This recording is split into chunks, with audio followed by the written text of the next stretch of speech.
Farha aunty نے بھی یہ باتیں سن لی تھیں۔ وہ ڈرائنگ روم میں آئیں اور سخت لہجے میں بولیں، کیا آپ لوگوں کو شرم نہیں آتی؟ ایک بچی تکلیف میں ہے اور آپ اس کی مستقبل ناپ رہے ہیں؟ ایک عورت نے دھیرے سے کہا، ہم تو بس فکر کر رہے ہیں۔ فرحہ آنٹی کی آنکھوں میں غصہ بھر آیا، یہ فکر نہیں، ذلت ہے۔ روم پھر خاموش ہو گیا۔ حمدان صاحب اپنے اسٹڈی روم میں چلے گئے۔ دروازہ بند کر کے وہ کرسی پر گر سے گئے۔ ان کے ہاتھ کانپ رہے تھے۔ میری بچی نے کیا گناہ کیا تھا؟ انہوں نے ٹوٹ کر کہا۔ ایک باپ کے لیے اس سے بڑی بے بسی کیا ہوتی کہ وہ بیٹی کا درد دیکھ رہا ہو اور کچھ کر نہ سکے۔ ان کے آنسو رک نہیں رہے تھے۔ شام کے قریب فرحہ آنٹی نے ذیان کو کہا، جا کر دیکھو ابلاج سوئی ہے یا نہیں۔ ذیان دھیرے سے کمرے کے دروازے تک گیا۔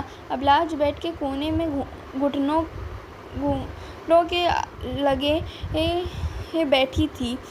اس کا چہرہ آنسوؤں سے بھرا ہوا تھا۔ ذیان کچھ لمحے چپ چاپ دیکھتا رہا۔ اس کے پاس کوئی الفاظ نہیں تھے۔ پھر وہ دھیرے سے آگے بڑھا، ابلاج۔ ابلاج نے سر اٹھایا۔ اسے دیکھتے ہی اس کی آنکھوں میں پھر آنسو بھر گئے۔ ذیان نے بہت نرمی سے کہا، میں ہوں، بس 2 الفاظ۔ مگر ان 2 الفاظ میں پہلی بار اسے ہلکا سا سہارا محسوس ہوا۔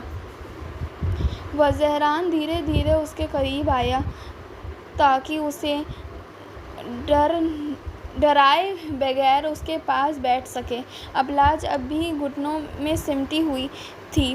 اس کا چھوٹا سا چہرہ آنسوؤں اور خوف سے بھرا ہوا تھا۔ ذیان بیڈ کے دوسرے کونے پر بیٹھ گیا۔ کچھ لمحے دونوں کے درمیان صرف خاموشی رہی۔ کمرے میں باہر سے آتی ہلکی روشنی تھی اور اندر صرف سسکیوں کی آواز۔ ابلاج، اس نے بہت دھیمی آواز میں کہا۔ ابلاج نے آنسو بھری آنکھوں سے اس کی طرف دیکھا۔ ذیان کو سمجھ نہیں آ رہا تھا کہ کیا کہے۔ وہ خود بچہ تھا، مگر اس وقت اسے محسوس ہو رہا تھا کہ اگر اس نے کچھ نہ کہا تو ابلاج اور ٹوٹ جائے گی۔ اس نے ہلکی سی ہمت کر کے کہا، میں کسی کو تمہیں تنگ نہیں کرنے دوں گا۔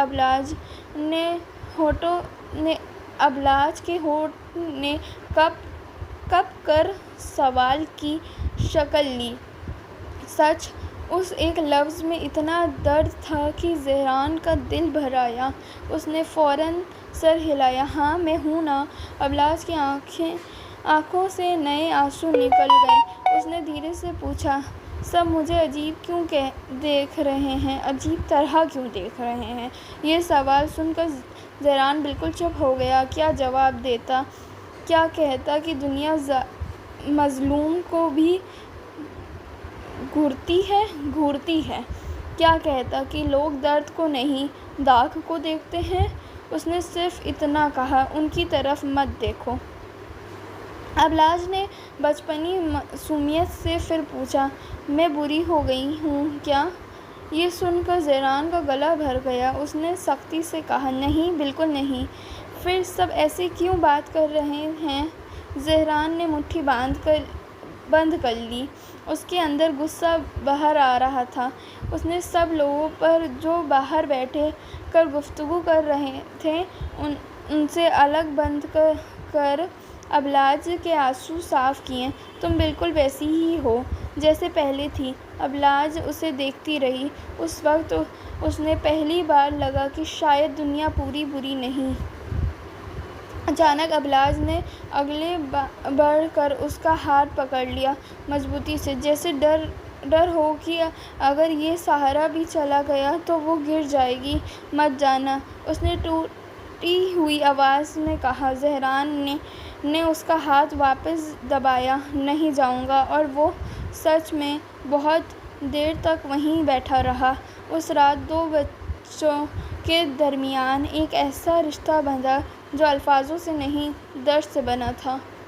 دروازے کے باہر کھڑی فرحہ آنٹی یہ منظر دیکھ کر رو پڑی۔ حمدان صاحب نے بھی دیکھا اور ان کے دل میں ایک چھوٹی سی تسلی اتری، کم سے کم ان کی بیٹی بالکل اکیلی نہیں تھی۔ تو گائز یہ والا پارٹ یہیں پہ اینڈ کرتے ہیں، پھر ملتے ہیں نیکسٹ پارٹ کے ساتھ۔ جب تک کہ آپ میرے چینل کو سبسکرائب کر دیجیے گا، ویڈیو کو لائک کر دیجیے گا، اور تھینکس فار واچنگ۔